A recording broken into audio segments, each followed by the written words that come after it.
Puji Tuhan, Bapak Ibu Saudara, kita senang kembali pagi ini atau hari ini kita boleh bersama-sama. Salam kasih karunia yang melimpah bagi kita semua. Hari-hari ini kita masih memperingati kematian Tuhan Yesus atau biasa kita sebut Paskah.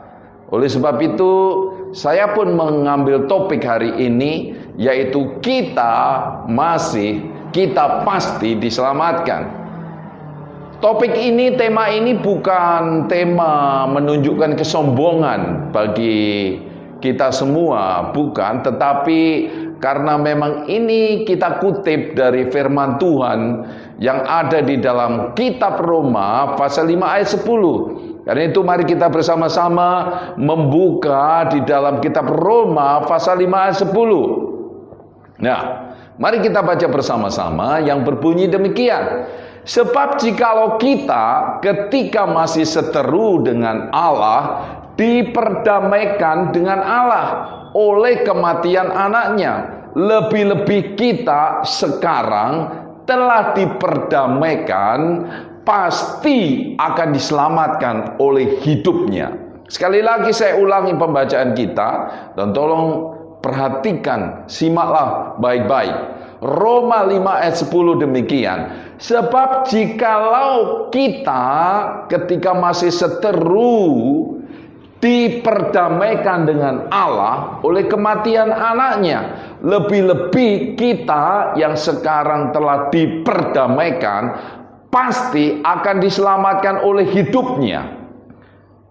Dari pembacaan ayat inilah maka sekali lagi saya ulangi, saya mengambil tema kita pasti diselamatkan. Bapak Ibu Saudara, itu tadi terjemahan bahasa Indonesia. Dan saya mengajak Bapak Ibu Saudara, firman Tuhan yang diterjemahkan dalam bahasa Indonesia sehari-hari dari ayat yang sama, ayat 10 Roma 5, berkata demikian. Kalau pada masa kita bermusuhan dengan Allah, kita didamaikan dengannya melalui kematian anaknya. Apalagi sekarang sesudah hubungan kita dengan Allah baik kembali, tentu kita akan diselamatkan juga melalui hidup Kristus.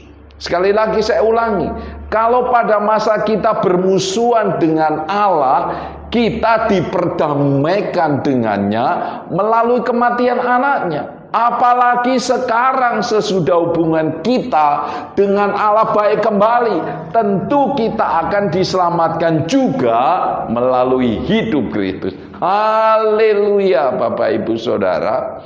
Jadi sekali lagi saya ulangi, melalui pembacaan ini saya memberi judul topik kita adalah kita pasti diselamatkan sesuai dengan perkataan firman Tuhan ini. Bapak Ibu Saudara, melalui pembacaan ini dalam kitab Roma 5 ayat 10 ini saya mendapatkan dua kebenaran yang bisa saya bagikan. Yang pertama, ketika kita masih seteru, masih bermusuhan dengan Allah, Allah memperdamaikan dirinya dengan manusia melalui kematian Yesus anaknya. Yang kedua, lebih-lebih kita yang sekarang telah diperdamaikan dengan Allah, pasti kita akan diselamatkan oleh hidupnya, yaitu Kristus Yesus. Dengan demikian, dengan kematian Yesus di salib, Bapak Ibu Saudara, sekali lagi saya ulangi, dengan kematian Yesus di salib sudah berkuasa mendamaikan hidup kita dengan Allah. Apalagi Yesus sekarang sudah hidup, sudah menang atas maut, atas iblis, dan atas kutuk. Sudah menjadikan kita sebagai ahli warisnya. Pasti kita diselamatkan. Amin. Ini berkat yang luar biasa bagi kita. Melalui kematiannya, sungguh mempunyai kuasa yang dahsyat, sanggup mendamaikan kita, sanggup memulihkan hubungan manusia dengan Allah. Begitu kerendahan hatinya Bapak Ibu Saudara menerima kita manusia yang berdosa, yang masih menjadi musuh Allah itu, menjadikan hubungannya baik kembali dengan Allah. Luar biasa. Nah Bapak Ibu Saudara, kita perhatikan kembali di sini, dikatakan di ayat ini Allah menyelamatkan kita justru saat kita masih seteru atau masih bermusuhan dengan Allah. Jadi apa yang dimaksud pada waktu kita masih bermusuhan, masih berseteru dengan Allah? Seperti apa yang berseteru atau bermusuhan dengan Allah itu? Bapak Ibu Saudara, menjadi pertanyaan buat kita sebenarnya, seperti apa orang yang berseteru atau bermusuhan dengan Allah itu? Mari kita buka, kita lihat, kita perhatikan. Saya menemukan di dalam kitab Roma, Roma 8 ayat 7, di situ menjelaskan bagaimana ciri-ciri orang yang berseteru dengan Allah itu. Nah, demikian bunyinya. Roma pasal 8 ayat 7 mengatakan demikian. Orang yang pikirannya dikuasai oleh tabiat manusia, orang itu bermusuhan dengan Allah. Karena orang itu tidak tunduk kepada hukum Allah. Dan memang ia tidak dapat tunduk kepada hukum Allah. Ayat 8, orang-orang yang hidup menurut tabiat manusia tidak dapat menyenangkan Allah. Juga kita buka di dalam Kolose pasal 1 ayat 21, bunyinya demikian. Juga kamu yang dahulu hidup jauh dari Allah dan yang memusuhinya dalam hati dan pikiran seperti yang nyata dalam perbuatanmu yang jahat itu. Lihat baik-baik Bapak Ibu Saudara, inilah ciri-ciri ya manusia yang masih berseteru, bermusuhan dengan Allah. Dijelaskan dengan sangat jelas, memiliki pikiran yang dikuasai oleh tabiat manusia, tidak tunduk kepada hukum Allah, tidak bisa menyenangkan Allah. Dalam hati dan pikirannya Bapak Ibu Saudara, nyata dalam perbuatannya yang jahat. Itulah yang menunjukkan bahwa orang-orang seperti ini dikatakan memusuhi Allah. Nah, Titus sendiri mendefinisikan orang yang memusuhi Allah itu tertulis di dalam kitab Titus 1 ayat 16 mengatakan demikian. Mereka mengaku mengenal Allah, tetapi dengan perbuatan mereka menyangkal Dia, mereka keji dan durhaka dan tidak sanggup berbuat sesuatu yang baik. Bapak Ibu Saudara perhatikan, orang-orang seperti inilah yang masuk golongan orang yang memusuhi Allah. Nah, mari sekarang kita kembali pada zaman sebelum Yesus mati di kayu salib. Orang yang memusuhi Allah, saudaraku, orang yang durhaka, orang yang jauh dari Allah seperti ini, posisinya layak dihukum mati tanpa ampun. Ingatlah saudaraku, inti hakikat dari hukum Taurat adalah sanksinya berat, hukumannya tanpa ampun, mendapat hukuman mati. Sungguh mengerikan. Tapi perhatikan baik-baik. Perhatikan baik-baik, kita kembali kepada Roma pasal 5 ayat 10 tadi. Yang bagian A, kabar baiknya adalah justru ketika manusia masih seteru dengan Allah, justru ketika manusia masih memusuhi Allah, justru ketika manusia sudah hilang, sudah menjauhi Allah, apa yang terjadi? Diperdamaikan Allah oleh kematian anaknya. Haleluya. Saudara bisa lihat, saudara bisa merasakan betapa baiknya Allah itu kepada manusia. Sungguh luar biasa. Justru ketika manusia masih jauh, justru ketika manusia tidak memiliki iman, justru ketika kita masih memusuhi Allah, justru ketika manusia belum beriman, tidak bisa tunduk kepada Allah, sifatnya jahat, munafik, hidup dengan hawa nafsu, dan layak menerima hukuman dari hukuman maut. Bapak Ibu, Yesus justru mengambil hukuman mati itu dari kita, dan Yesus menggantikan kita mati di kayu salib. Haleluya, puji Tuhan. Itulah berita kabar baiknya. Itulah Yesus sudah mati di kayu salib, mendamaikan hidup kita. Oleh darahnya kita dikuduskan. Dengan kematian Yesus di salib, hidup kita diperdamaikan dengan Allah. Hubungan kita menjadi harmonis. Kita diangkat menjadi anak-anak ahli waris kerajaan Allah. Perhatikan Bapak Ibu Saudara. Saudara sekarang bisa melihat, percaya, menangkap, dan menerima betapa baiknya Allah itu bagi kita. Allah yang menciptakan langit dengan segala isinya yang kaya dan berlimpah ruah, telah berdamai dengan manusia. Mau turun tangan, mau mengangkat manusia yang sudah jatuh dalam dosa, dan menjadikan dirinya Bapa bagi kita yang percaya. Haleluya. Ini semua karena Allah itu memang sangat baik, memberikan kasih karunia yang berlimpah-limpah bagi kita. Puji Tuhan. Nah, pertanyaannya Pak Pendeta, kapan saya memusuhi Allah? Kapan saya tertuduh memusuhi Allah seperti itu? Kapan saya menjauhi Allah? Bapak Ibu Saudara, ada 613 hukum Taurat. Dan saudaraku, barang siapa gagal melakukan satu saja hukum Taurat, maka orang itu terhitung gagal semua. Dan itu berarti masuk dalam penghukuman. Nah, tahukah saudara, hukum Taurat diberikan untuk membuat manusia semakin kenal dosa dan semakin berdosa. Hukum Taurat itu benar, tapi tidak bisa membenarkan manusia. Adakah manusia di dunia ini sanggup melakukan hukum Taurat dengan sempurna? Tidak ada. Semua manusia telah gagal melakukan hukum Taurat, dan itu berarti manusia telah jauh, manusia telah memusuhi Allah, manusia telah meninggalkan Allah. Tapi puji Tuhan, Yesus telah mati di salib. Yesus mati di salib telah melakukan dan mengenapi seluruh hukum Taurat. Hasilnya mendamaikan manusia dengan Allah. Amin. Puji Tuhan.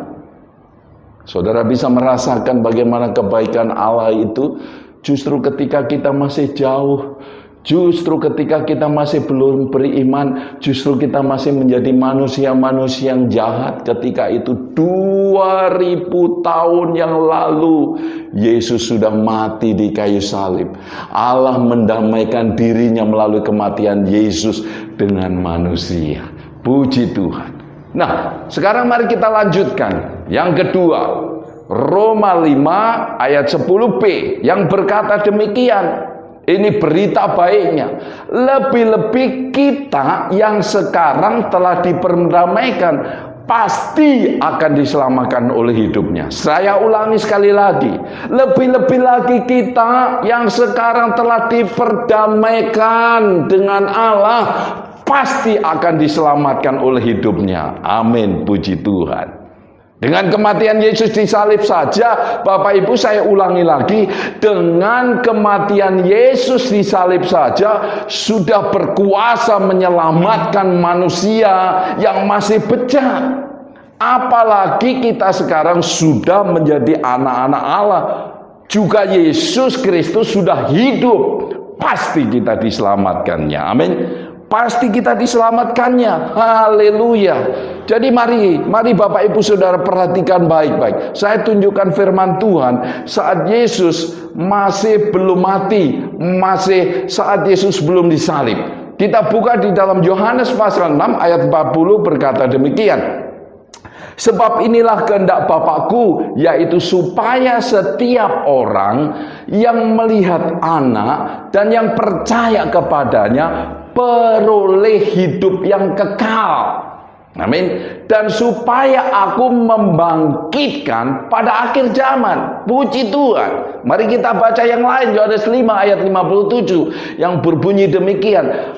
Bapa yang hidup mengutus aku, dan aku pun hidup dari Bapa. Begitu juga orang yang makan dagingku akan hidup dari aku. Amin. Nah, kita buka lagi di dalam Yohanes 10 ayat 28 yang berkata demikian. Dan aku memberikan hidup yang kekal kepada mereka, dan mereka pasti tidak akan binasa sampai selama-lamanya, dan seorang pun tidak akan merebut mereka dari tanganku. Bapak Ibu Saudara, ini ayat-ayat ini adalah jaminan Kristus saat Kristus belum mati di kayu salib, menunjukkan kepada kita bagaimana komitmennya Tuhan Yesus, bagaimana janjinya Tuhan Yesus, bahwa barang siapa yang percaya kepadanya, Bapak Ibu Saudara, tidak akan binasa, keselamatannya terjamin, kita diberi hidup yang kekal. Mari kita buka selanjutnya. Dikatakan demikian.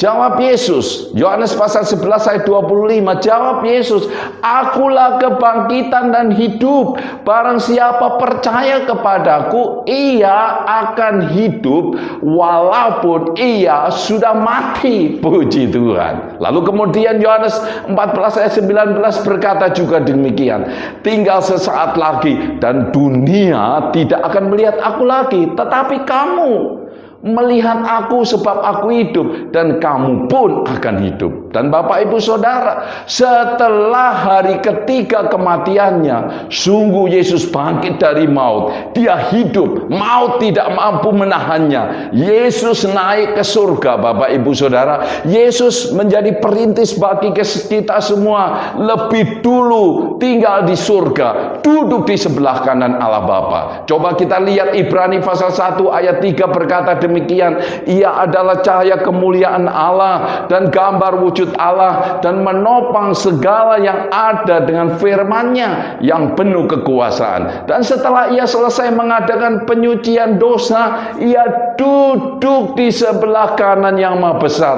di tempat yang maha tinggi. Perhatikan Bapak Ibu, dikatakan di sini, dan setelah ia selesai mengadakan penyucian, setelah ia mati di kayu salib, setelah memperdamaikan manusia, Bapak Ibu, dia hidup, dia bangkit, dia hidup, dan dia duduk di sebelah kanan yang maha besar, di tempat yang maha tinggi.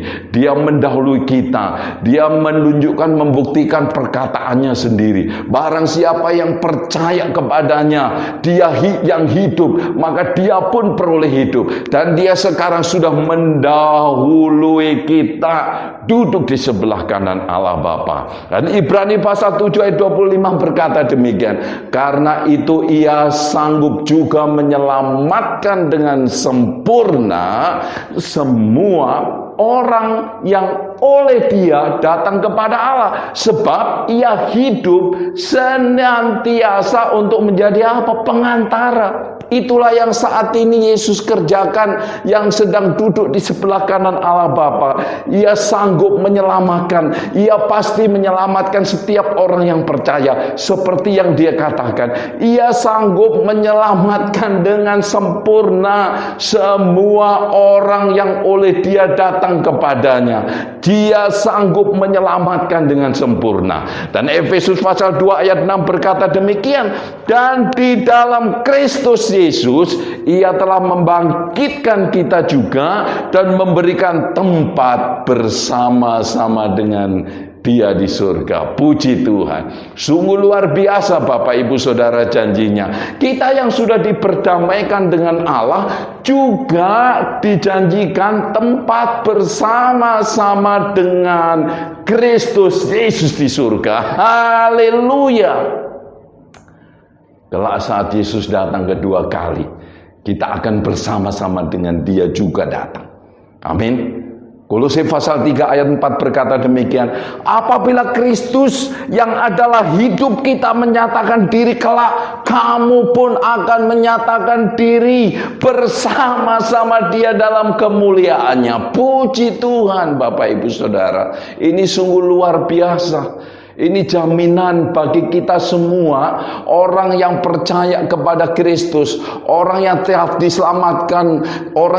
diselamatkan melalui kematiannya, mempunyai jaminan hidup yang kekal.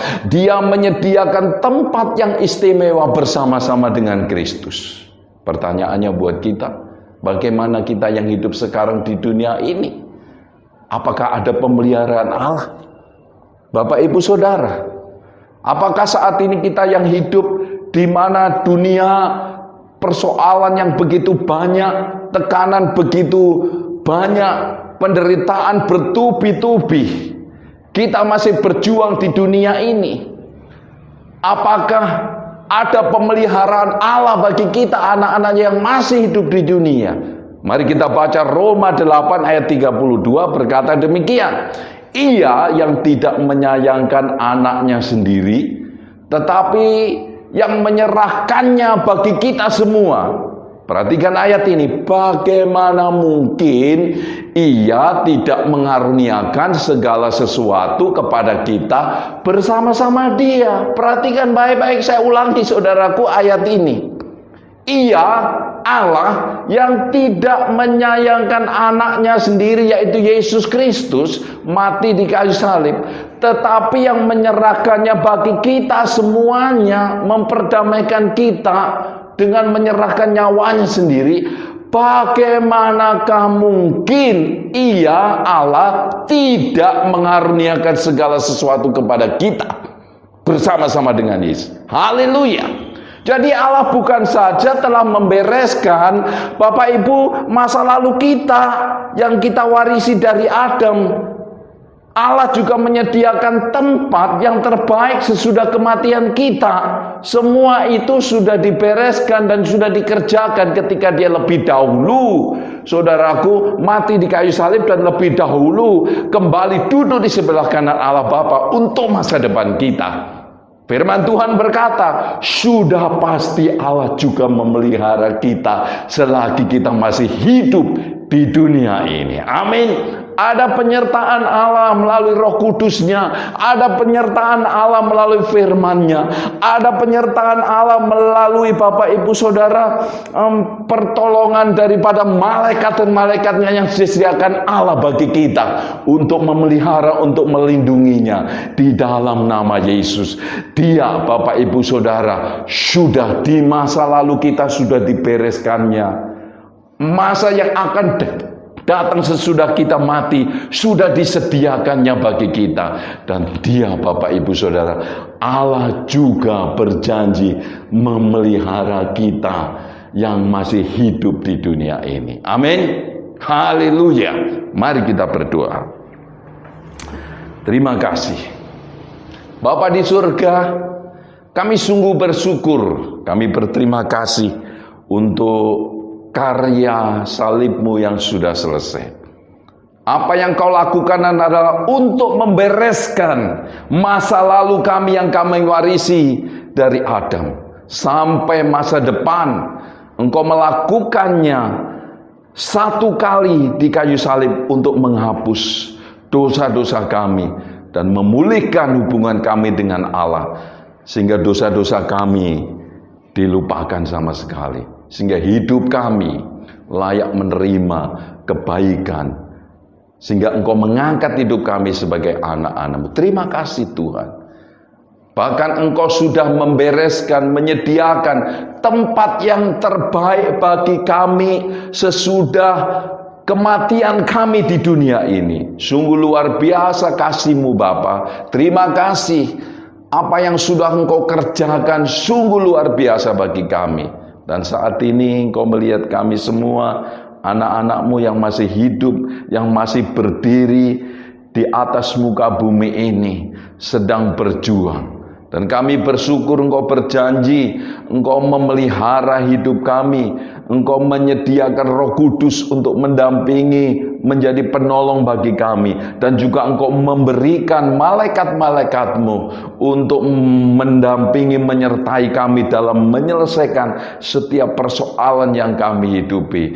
Engkau ada di dalam hidup kami. Mengalirlah kuasa Roh Kudus-Mu, hikmat-Mu, mengalirlah kekuatan-Mu melalui hidup kami saat kami sedang hidup di dunia ini. Kami percaya Engkau tidak akan membiarkan kekuatan-Mu itu mengalir, menguatkan, menolong kami mengatasi segala sesuatu.